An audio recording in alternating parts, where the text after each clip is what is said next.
안녕하세요. 신쌤입니다. 오늘은 설명이 필요 없는 전설적인 지침서, 공자의 논어를 한번 같이 읽어보도록 하겠습니다. 먼저 책을 보기에 앞서서 공자가 살았던 시대적 배경, 역사적 이야기를 좀 이야기를 하고요. 그 다음에 한번 논어를 읽어보는 것으로 할게요. 그리고 우리 평상시와는 좀 다르게 뒤에 한꺼번에 발췌독을 하는 것이 아니라 중간중간에 논어의 구문들을 한번 읽어보면서 이야기를 나누도록 하겠습니다. 논어를 읽을 때는 좀 주의사항이 있는데요. 공자는 거의 유교에서 신격화되어 있는 사람이죠. 그리고 이 책 자체도 너무나 많은 해석과 너무나 많은 이야기들로 수많은 치장이 되어 있는 그런 책입니다. 저는 그래서 이 책은 공자와 나와의 1:1 대화로 텍스트 그대로 읽는 게 어떨까라는 제안을 좀 드리고 싶어요. 그럴 때 가장 매력과 빛을 발하는 그런 책이라고 생각합니다. 네, 그럼 한번 공자님이 살던 중국 역사 이야기를 잠깐 해보도록 하겠습니다. 중국 역사를 살펴보면 전설적인 삼왕오제 시절부터 시작해서 요순시대를 거쳐서 하은 주나라에 이르게 됩니다. 그리고 주나라에는 어느 정도 정치적인 체계가 잡히게 되었는데요. 우리는 그 제도를 봉건제도라고 합니다. 중국은 중간에 있는 주왕실, 황실을 기반으로 해서 주변에 여러 명의 제후들이 나라를 나누어서 맡아 다스리고 있었고요. 각 제후들은 혈연을 기반으로 한 사람들이 보통 나누게 됐고요. 그 다음에 그분들은 모두 열심히 자기 나라를 통치하다가도 항상 가운데 있는 주황실에 충성을 다하게 되어 있었어요. 이러한 종법 질서를 지키는 주나라의 이런 정치 체제가 결국 무너지게 되는데요.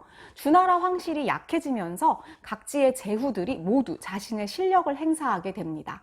그때부터는 약육강식, 강한 나라가 약한 나라를 잡아먹는, 그리고 부국강병, 더 강력한 나라를 만들기 위한 경쟁이 시작되는데요. 그야말로 패권주의가 득세하던 그런 시절이 찾아오게 됩니다. 그때가 바로 춘추 전국시대가 되는데요. 공자는 바로 이 춘추시대의 후반경에 태어난 사람이고요. 제후국 중에서도 약소국인 노나라에서 태어났습니다. 이 춘추전국 시대는 사실 전쟁이 끊이지 않는 그런 시대이기도 하지만요. 또 사상, 문화, 경제적인 발전이 굉장히 크게 일어난 시기이기도 합니다. 일단 먼저 철기가 발명이 됐고요. 그래서 전쟁의 규모도 더 커지게 됩니다. 또한 철기가 발명됐기 때문에 농업 생산량이 크게 늘어나게 됐고요. 역시 인구가 늘어나게 됩니다. 그리고 경제적인 발전, 문화적인 발전도 크게 일어나게 되는데요. 특히 각 제후들은 부국강병을 위해서 인재를 찾고 있었어요. 그리고 정말 실력 있는 지식인들이 제후들에게 자신의 생각이나 능력을 설파하면서 직업을 찾는 그런 시대가 되었습니다. 뭐라고 해야 되나? 이 사람들은 이제 지식 노동자들이 자신의 그냥 실력만 가지고 한번 크게 성공할 수 있는 그런 시대가 된 셈인데요. 이때 사상적인 폭발이 엄청나게 일어나고 수많은 학파들이 나타나면서 우리는 이것을 제자백가라고 부릅니다. 그리고 오늘 살펴볼 공자님도 사실 이러한 제자백가 중에 유학이라는 유가라고 하는 학파의 이제 대장이죠. 예. 하지만 공자님도 이렇게 많은 학파들 사이에서 당시에는 경쟁을 하는 그런 상황이었고요. 그리고 나의 이 뜻을 받아줄 만한 제후를 찾아야 하는 그런 상황이었습니다. 공자는 기원전 551년에 노나라에서 태어났는데요. 잠깐 이야기를 곁길로 좀 세보도록 하겠습니다.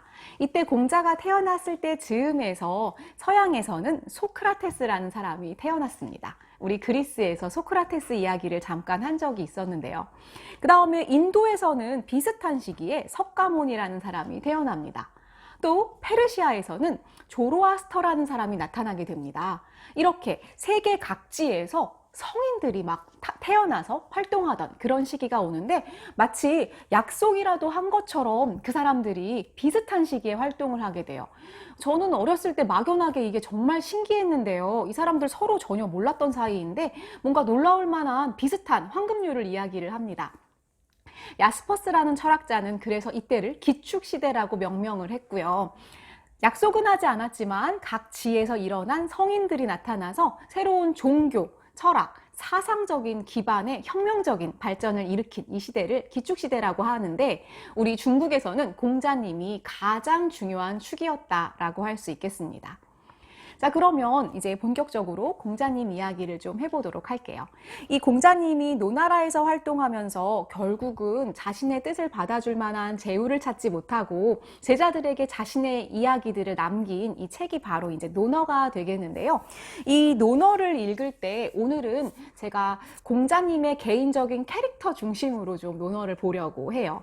이 논어는 어떤 게 가장 매력적이냐면요. 공자님의 개인적인 그런 성향, 인간적인 면목 이런 것들이 너무나 잘 드러나 있어요. 그래서 읽다 보면 그 사람을 좋아하게 됩니다. 저는 공자님에게 이제 홀릭하는 몇 가지 점들이 있는데 저의 취향을 저격하는 3가지 매력을 가지고 이 논어를 한번 읽어보도록 하겠습니다. 먼저 논어의 첫 번째 편에는요. 학이라고 하는 편이 맨 처음 시작입니다. 예, 배움이 가장 중요한 분이잖아요. 예, 그래서 공자의 학이 편을 한번 읽어보도록 하겠습니다. 첫 번째 문장이고요. 너무너무 유명한 그런 문장입니다. 공자께서 말씀하셨다. 배우고 때때로 그것을 익히면 또한 기쁘지 않은가? 벗이 먼 곳에서 찾아오면 또한 즐겁지 않은가? 남이 알아주지 않아도 성내지 않는다면 또한 군자답지 않은가? 이래서 첫 번째 문장이 제일 유명한데 배우고 때때로 익히면 기쁘다. 배우고 때때로라기보다는 저는 이것을 그때그때라고 해석을 하는데요. 배운 것을 그때그때 내 것으로 만드는 것이 가장 기쁘지 않은가. 요거에 대한 배움에 대한 기쁨을 가장 먼저 이야기하고 있고요. 저의 취향 저격은 바로 마지막 문장. 남이 알아주지 않아도 성내지 않는다면 군자가 아니겠는가 하는 부분입니다. 공자가 이런 이야기를 너무너무 논어에서 자주 하거든요. 하나 더 읽어볼게요. 이게 하나만 더 있는 게 아니라 사실 굉장히 많은데 제14편 헌문에 나오는 말입니다. 공자께서 말씀하셨다. 남이 나를 알아주지 않음을 걱정하지 말고 자신의 능력이 없음을 걱정하라. 남이 나를 알아주지 않는다라는 말이 어떻게 보면 좀 슬픕니다. 실제로 공자는 자신의 뜻을 펼치고 싶었지만 알아주는 제후를 만나지 못했어요. 그래서 저는 이것이 스스로에 대한 어떤 계속 자기 자신에게 하는 말이 아닌가라는 생각을 했는데요. 알아주지 않아도 나의 뜻을 펼치고 끝까지 나의 뜻을 공부해 나가는 이런 묵묵함, 이것이 저의 첫 번째 취향 저격인데요. 제가 약간 염세주의자라고 전에도 말씀을 드렸었는데 질 줄 알면서도 안 될 줄 알면서도 옳은 길을 가는 이런 게 저는 너무너무 좋거든요. 이게 첫 번째 공자님의 매력인 것 같습니다. 이 얘기가 가장 재미나게 나오는 부분이 역시 14편 헌문에 나오는 제가 굉장히 빵 터진 그런 구절이거든요. 한번 읽어볼게요. 자로가 성문에서 묻게 되었는데 문지기가 물었다. 어디에서 오셨소? 자로가 말하였다. 공씨 문화에서 왔습니다. 그 안 되는 줄 알면서도 그 일을 하는 사람 말인가요? 전 이 개그가 너무 재밌는데요. 이 문지기의 클래스가 공자님을 넘어서고 있습니다. 안 되는 줄 알면서도 그 일을 계속해 나가는 공자님이 저의 첫 번째 매력 포인트입니다. 그래서 공자님은 그 상황에서도 계속해서 자신이 옳다고 생각하는 공부를 계속 하시는데요. 이 두 번째 매력 포인트를 좀 이제 나오는 면을 읽어볼게요. 제가 공자를 좋아하는 두 번째 이유는 형식보다는 마음을 중시하는 사람이기 때문인 것 같아요. 요거 한번 읽어볼게요. 제3편의 8일편에 나오는 그런 문구입니다. 임방이 예의 근본을 여쭙자 공자께서 말씀하셨다. 대단한 질문이로다. 얘는 사치스럽기보다는 차라리 검소한 것이 낫고 상미에는 형식을 잘 갖추기보다는 오히려 슬퍼하는 것이 낫다. 사람들은 유교가 허례허식을 중시한다고 비판합니다. 하지만 그건 공자님 생각이 아니에요. 그 뒤에 자꾸 공자님 이상하게 포장한 후대 사람들이 잘못한 거라고 생각하고요. 공자님은 정말 마음을 중시하는, 실제를 중시하는 그런 사람이라서 저는 좋아합니다. 하나만 비슷한 이야기를 또 찾아서 읽어보도록 할게요. 제가 최근에 이걸 찾고 너무 멋있다고 생각했었는데요. 요 문구는 제9편 자한편에 나오는 마지막 문장입니다. 공자가 시경에 나오는 시를 읽고 한 말입니다. 읽어볼게요. 산 앵도나무 꽃이 펄럭펄럭 나붓기네. 어찌 그대 그립지 않으리오마는 그대의 머무는 곳 너무 머네. 공자께서 이 시에 대해 말씀하셨다. 그리워하지 않는 것이지 진정 그리워한다면 어찌 거리가 멀 까닭이 있겠는가. 너무 쿨하죠. 저는 이 공자님 너무 쿨해서 좋아하는데 말만 많고 생각만 많은 거 이런 거 안 좋아하시고요. 그리워하지 않은 거지. 그리우면 가깝겠지. 내가 갈 테니까. 이런 얘기잖아요. 저 너무 멋있는 것 같아요. 자, 그 다음에 공자님의 이러한 마음, 굉장히 솔직함, 그리고 사람에 대한 사랑을 느끼게 하는 마지막 내용 하나만 더 얘기하면요. 공자가 사랑하는 제자 안현이라는 사람이 좀 빨리 죽었어요. 공자가 굉장히 아끼던, 막 맨날 칭찬하던 그런 제자거든요. 안현이 죽자 공자께서 너무 슬퍼하십니다. 그래서 사람들이 선생님 너무 지나치게 애통해하십니다. 라고 이야기하자 공자께서 이렇게 말씀하십니다. 지나치게 애통해한다고? 이런 사람을 위해서 애통해하지 않는다면 누구를 위해 그렇게 하겠는가? 그래서 자신의 슬픔, 솔직한 감정 같은 것들이 있는 그대로 나타나 있는데요. 사실 저도 되게 아끼는 제자들이 많은 사람이어서 굉장히 감정이입하면서 읽었습니다. 그리고 저는 이 책을 읽다 보면 마치 공자가 제 선생님 같은 느낌이 들어가지고요. 되게 따뜻한 느낌도 받거든요. 그만큼 인간적인 모습들을 느낄 수 있는 그런 책이 이 논어입니다.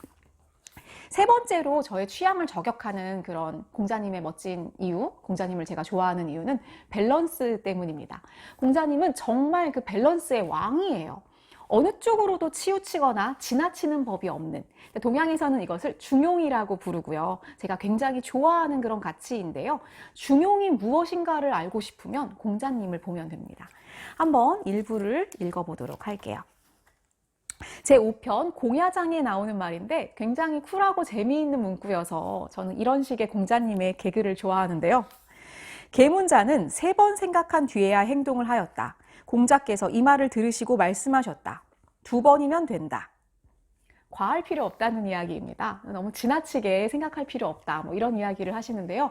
이게 저의 취향 저격인 이유는 제가 최선을 다하는 거 별로 좋아하지 않는 사람이에요. 저는 선을 다하면 된다고 생각합니다. 그래서 너무 과하게 뭔가 하는 거 별로 좋아하지 않는데 공자님이 이렇게 딱 쿨하게 얘기해서 저는 진짜 너무 좋았어요. 하나 공자님의 성품을 보여주는 문장, 제가 굉장히 좋아하는 문장인데 저희 좌우명과 같은 그런 멋진 문장이라서 이 부분도 한번 읽어볼게요. 제7편 수리편에 나오는 그런 말입니다.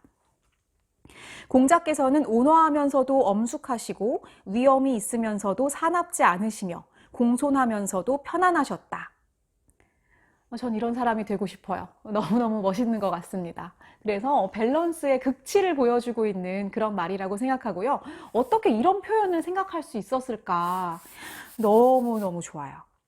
네, 이렇게 해서 공자님의 밸런스를 한번 봤고요. 이렇게 해서 3가지 제가 좋아하는 인간적인 면모를 한번 살펴봤고, 그 외에도 뭐 너무 유명하고 좋은 말들이 많아서 몇 개만 소개를 해보도록 하겠습니다.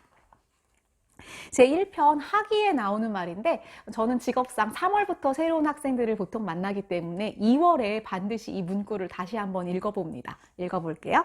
증자는 말했다. 나는 날마다 다음 3가지 점에 대해 나 자신을 반성한다. 남을 위하여 이를 꾀하면서 진심을 다하지 못한 점은 없는가? 벗과 사귀면서 신의를 지키지 못한 일은 없는가? 배운 것을 제대로 익히지 못한 것은 없는가? 저의 좌우명 중에 하나입니다. 제가 계속 하는 질문 중에 하나예요. 첫 번째, 내가 학생을 진심으로 대하지 못한 적은 없는가? 2번째, 신의를 지키지 못한 적은 없는가? 마지막에는 이걸 한자를 어떻게 해석하느냐에 따라 다른데요. 이 책에서 한글 해석과 저의 해석은 좀 다른데 배운 것을 제대로 익힌 다음에 제대로 익히지도 못한 것을 함부로 전한 적은 없는가? 이렇게 해석할 수도 있는 문장이에요. 그래서 저는 이걸 읽으면서 항상 마음이 뜨끔하고 약간 송곳 위에 올라가 있는 그런 느낌을 받는 그런 문장입니다. 그래서 제가 굉장히 좋아하는 그런 부분이에요. 자, 다음으로 2편의 위정편을 조금 읽어보도록 하겠습니다. 공자의 정치 사상을 너무 명백하게 보여주는 부분이라서 꼭 소개해야 될 것 같아서 보여드릴게요. 공자께서 말씀하셨다. 백성들을 정치로 인도하고 형벌로 다스리면 백성들은 형벌을 면하고도 부끄러워함이 없다. 그러나 덕으로 인도하고 예로서 다스리면 백성들은 부끄러워할 줄도 알고 또한 잘못을 바로잡게 된다. 덕치주의를 보여주는 그런 문장입니다. 법치주의와 배변되는 그런 이야기인데요. 당시 춘추 전국시대에는 법치주의가 득세합니다. 백성들을 강력하고 무서운 형벌로 다스려야 한다. 물론 진시황은 이 법치주의를 통해서 진나라로 선하를 통일하게 되는데요. 하지만 최후의 승자는 공자의 덕치주의입니다. 왜냐하면 진나라는 금방 망했고 그 뒤를 이은 한나라는 유교라는 공자님의 사상을 바탕으로 덕치주의를 가지고 중국 전체를 통치했고 그것이 바로 중국 정치의 기반이 됐기 때문인데요. 이 사상은 지금 우리에게도 너무나 큰 영향을 미치고 있는 중요한 이야기이기도 하죠. 마키아벨리 이야기를 하면서 당시의 이야기 제가 잠깐 한 적이 있었는데요. 결과적으로 저는 최후의 승자는 이러한 덕치라는 생각을 가지고 있습니다. 네, 그리고 그 다음에 또 제가 좋아하는 거 2개만 더 얘기할게요. 요거는 위정편에 역시 나오는 이야기인데요. 공자께서 말씀하셨어요. 배우기만 하고 생각하지 않으면 막연하여 얻는 것이 없고 생각만 하고 배우지 않으면 위태롭다. 공부할 때 좌우명으로 삼아야 하는 문구입니다. 너무 좋아요. 이게 배우기만 하고 생각하지 않는다는 건 듣기는 듣는데 내 것으로 만들려는 나 스스로의 노력을 하지 않는다는 거죠. 그러면 막연해서 얻는 게 없대요. 왜 우리 수업도 들으면서 그냥 듣기만 하면 다 아는 것 같지만 내 것으로 만들지 않으면 그건 의미가 없잖아요. 자, 그런데 생각만 하고 배우지 않으면 위태롭대요. 내 생각만 나 혼자 그냥 막연하게 하는 것은 사실상 사상 누각에 불과하다는 거죠. 그래서 정말 또 내용을 우리가 배우기도 해야 합니다. 그래서 배운 것을 바탕으로 내 것으로 만들려는 생각을 스스로 해야 한다라는 점을 이야기하고 있죠. 어떻게 이런 말을 할 수 있을까요? 그래서 저는 정말 공부하는 사람으로서 좌우명으로 삼아야 하는 이야기라고 생각해서 항상 감탄하면서 읽는 그런 부분입니다. 마지막은 제가 제일 좋아하는 그런 문구를 소개하도록 하겠습니다. 마지막은 13편 자로에 나오는 이야기입니다. 공자께서 말씀하셨다. 군자는 사람들과 화합하지만 부안해동하지는 않고 소인은 부안해동하지만 사람들과 화합하지는 못한다. 이 내용은 원문으로 보는 게 더 나을 것 같아요. 저는 좀 다르게 해석을 합니다. 군자는 사람들과 화하지만 화이부동, 동하지는 않아요. 그리고 소인은 동하지만 화하지는 않습니다. 이게 무슨 말일까요? 저는 이렇게 해석합니다. 동은 똑같은 획일화를 의미하는 것 같아요. 왜 사람 중에서 나랑 다른 사람을 받아들이지 못하는 사람들 있죠. 나랑 다르면 배척하는 이런 사람들은 소인인 것 같아요. 무조건 똑같은 사람들만 받아들여야 하는 사람들. 하지만 군자는 나와 다른 그냥 다른 것을 다 인정하고 다양성을 받아들이는, 그래서 동하지는 않지만 그 다양한 사람들과 화할 수 있는 것이 바로 군자입니다. 하지만 나와 다른 것은 받아들이지 못하고 다 똑같아야 한다고 생각하지만 막상 화할 수는 없는 사람들은 소인입니다. 그래서 저는 이 화이부동이 저의 또 좌우명이기도 합니다. 이런 사람이 되고 싶어요. 네, 그래서 뭐 보면 끝도 없습니다. 그래서 저는 이제 살다가 힘들거나 저 자신을 좀 놓치게 될 때 이 공자의 논어를 펴서 이렇게 짠 하고 펴서 눈에 보이는 걸 읽을 때도 있습니다. 그럼 그때 저에게 많은 가르침이 나올 때가 있더라고요. 그래서 결론은 공자는 사랑입니다. 여러분들도 이 공자의 논어를 통해서 자신에게 맞는 그런 지침을 발견하시기를 바랄게요. 오늘은 여기까지 읽도록 하겠습니다. 전 가볼게요.